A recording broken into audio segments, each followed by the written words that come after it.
ముఖ్యమంత్రి గారు భావిస్తూ ఉన్నారు.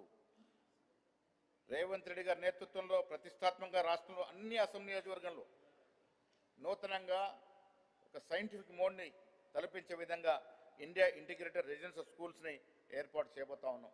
ఒక్కొక్క స్కూల్కి 200 కోట్ల చొప్పున ఇచ్చే ఈ స్కూల్స్ ప్రతి నియోజకవర్గంలో రాబోతా ఉన్నాయి. అధ్యక్ష, ఒకే ప్లాట్ఫామ్ కింద ఎస్సీ, ఎస్టీ, బీసీ, మైనార్టీ విద్యార్థులు నాణ్యమైనటువంటి సైంటిఫిక్ లోలో విద్యను అభ్యసించే అవకాశం ఈ స్కూల్స్ ద్వారా వస్తుంది. అధ్యక్ష, రాష్ట్రంలో ప్రభుత్వ వైద్యాన్ని కూడా పటిష్టం చేయడానికి నడుం బిగించింది. అధ్యక్ష, రాష్ట్రంలో ఆరోగ్య మౌలిక సదుపాయాల అభివృద్ధి కోసం దాదాపు 11,000 రూపాయలు ఖర్చు చేస్తూ ఉంది.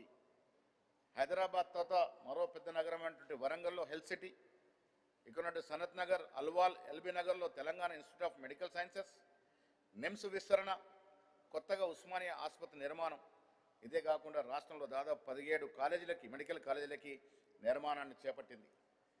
ప్రభుత్వం వచ్చిన తర్వాత ప్రతి పెద్ద సెంటర్లో ఒక మెడికల్ కళాశాల ఉండాలనే ఉద్దేశంతో ఈ కార్యక్రమాన్ని ముందుకు తీసుకెళ్తా ఉన్నాం. అధ్యక్ష, ఈ సంవత్సరం చివరి నాటికి ఈ సేవలు ప్రజలకు అందుబాటులోకి వచ్చేటువంటి అవకాశాలు కూడా ఉన్నాయి. తెలంగాణలో పేద కుటుంబాలకి రాజీవ్ ఆరోగ్యశ్రీ కింద గతంలో రాజశేఖర రెడ్డి గారి ప్రభుత్వం ఉన్నప్పుడు ఇచ్చినటువంటి సదుపాయాలు మళ్ళీ పునరుద్ధరించి ఇవాళ ఆరోగ్యశ్రీ పథకం కింద 5 లక్షల నుంచి 10 లక్షలకు పెంచి దాన్ని డబుల్ చేసి ఏ పేదవాడు కూడా ఆరోగ్యాన్ని కాపాడుకోవడంలో వసతులు లేకుండా ఉండకూడదనే ఉద్దేశం వల్ల దీన్ని 5 నుంచి 10 లక్షలు పెంచి బీమా ఇస్తున్న సందర్భం. అధ్యక్ష, ప్రభుత్వ పథకాలు, అభివృద్ధి కార్యక్రమాలు ప్రజలకు చెంతకు తీసుకెళ్లేందుకు మా ప్రభుత్వం ప్రజాపాలన, ప్రగతి పాలన పేరిట 99 రోజుల నిర్దిష్ట కార్యాచరణ రూపొచ్చింది. అధ్యక్ష, మంత్రులు, ఎమ్మెల్యేలు, ఎంపీలు, ఎమ్మెల్సీలు అందరూ కూడా క్షేత్రస్థాయిలో ఈ 99 రోజులు ప్రజాపాలనలో పాల్గొంటారు. అధ్యక్ష, ప్రత్యేక పారిశుద్ధ్య కార్యక్రమాలు, పెండింగ్లో ఉన్నటువంటి ఫైళ్ళని పరిష్కరించడం, అన్ని రంగాల్లో అభివృద్ధి పనులు చేపడుతుంది. వ్యవసాయం, ఆరోగ్యం, విద్య, రోడ్డు భద్రత, పంపిణీ కీలక రంగాలు కవర్ చేస్తూ 10 వారాల పాటు ఈ కార్యక్రమాన్ని ప్రభుత్వం కొనసాగిస్తూ ఉంది. గత 10 ఏళ్లలో రాష్ట్ర ప్రజలు సమస్య పట్టించుకుని నాదులు లేకుండా పోయారు. అధ్యక్ష, కనీసం వాళ్ళు గోడు వినేవారు కరువయ్యారు. ఆనాటి పరిస్థితి మనకు తెలుసు. అధ్యక్ష, ప్రగతి భవన్ గేట్లు పర్మనెంట్గా మూసుండేవి. కనీసం మంత్రులకి అవకాశం ఉండేది కాదు. ఆనాడు ఉన్నటువంటి ఒక మైనార్టీ మంత్రి 2 గంటల పాటు వేచి చూసి వెనకెళ్ళినటువంటి పరిస్థితి. ప్రజాకవి గద్దర్ని ఏ విధంగా ఎండలో కూర్చోబెట్టి అవమానించారో మనం చూసాం. కానీ మా ప్రభుత్వం అధ్యక్ష కళాకారులు ప్రోత్సహించే ఉద్దేశంలో గద్దర్ గారి పేరిట అవార్డులు ఏర్పాటు చేసిన సందర్భం. అధ్యక్ష, చూసాం, ప్రజలు చూశారు, మీరు చూశారు, మేము చూసాం.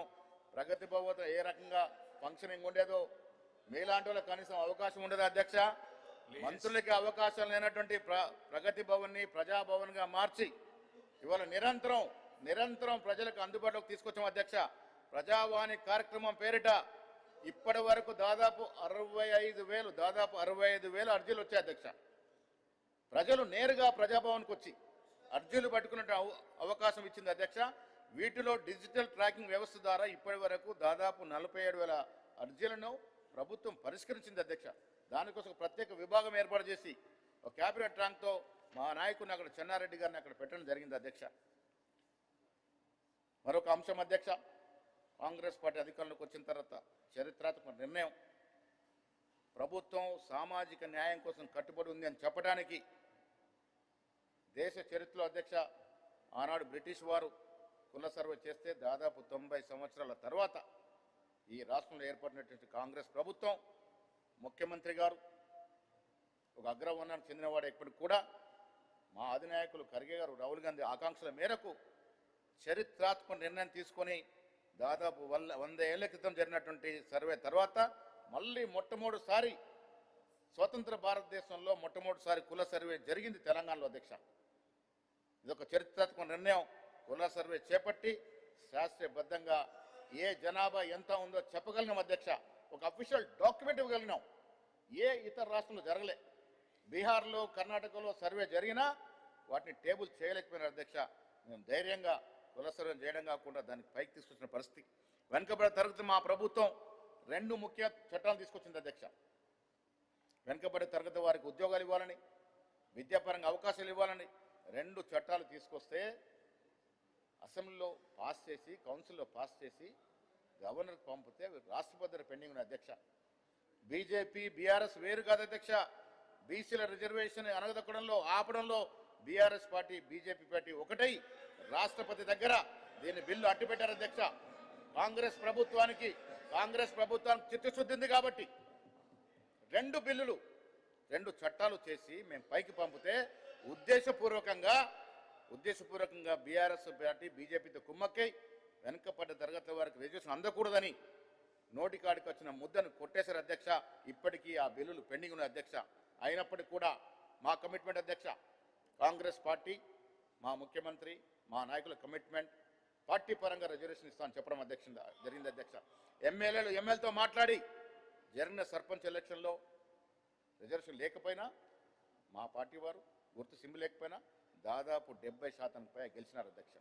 అదే మున్సిపల్ ఎలక్షన్ వచ్చేసరికి మా నాయకులందరినీ ఒప్పించి మెప్పించి దాదాపు 57% బీసీలకు వార్డులలో అవకాశం ఇచ్చాం అధ్యక్ష. చరిత్ర అధ్యక్ష. అది 57% వార్డ్స్లో ఇలా బీసీలు ఎన్నిక వచ్చారు అధ్యక్ష. అధికారికంగా ప్రభుత్వ పరంగా వచ్చిన రిజర్వేషన్ 28% అయితే అదనంగా దానికి ఇంకొక 35% జోడించి పార్టీ పరంగా వారిని గెలిపించే విధంగా ప్రయత్నం చేసి ఇవాళ 57% వార్డులలో బీసీలను గెలిపించుకున్న చరిత్ర కాంగ్రెస్ పార్టీ అధ్యక్ష. అదేవిధంగా మున్సిపల్ చైర్మన్స్లో అధ్యక్ష మా ఎమ్మెల్యేలు ఎంపీలు అందరూ ఒప్పించి నేను ముఖ్యమంత్రి గారు వారితో మాట్లాడి ఒప్పించి మెప్పించి ఇలా 52% 28% అదనంగా 52% మున్సిపల్ చైర్మన్స్ ఇవాళ బీసీలు ఎలక్ట్ అయి వచ్చారు అధ్యక్ష.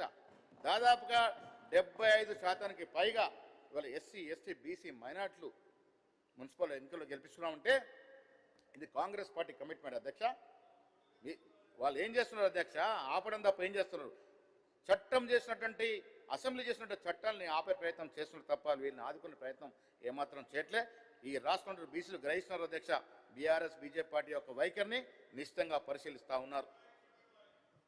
తెలంగాణను తెచ్చుకుంటే ఎందుకు తెచ్చుకున్నాం అధ్యక్ష? తెలంగాణ నీళ్లు నిధులు నియామకాలు. గత ప్రభుత్వంలో నియామకాలు ఏ రకంగా జరిగినాయి అధ్యక్ష? గాలి కొదిలేశారు నియామకాలని. నోటిఫికేషన్లు ఇవ్వకుండా, ఇచ్చిన పోస్టులు భర్తీ చేయకుండా నిరుద్యోగులు మోసం చేస్తూ వచ్చినారు. గ్రూప్ 1 లాంటి పరీక్షలు మళ్ళీ ఆనాడు సమైక్య ఆంధ్రప్రదేశ్లో ఆనాడు ముఖ్యమంత్రి ఇచ్చిన తర్వాత మళ్ళీ గ్రూప్ 1 ఎగ్జామ్స్ జరిపిందంటే కాంగ్రెస్ ప్రభుత్వం పోయిన సంవత్సరం అధ్యక్ష దాదాపు 11-12 ఏళ్ళు గ్రూప్ 1 ఎగ్జామ్ లేకుండా పోయినాయి అధ్యక్ష ఈ రాష్ట్రంలో. అదేవిధంగా విద్యార్థుల జీవితం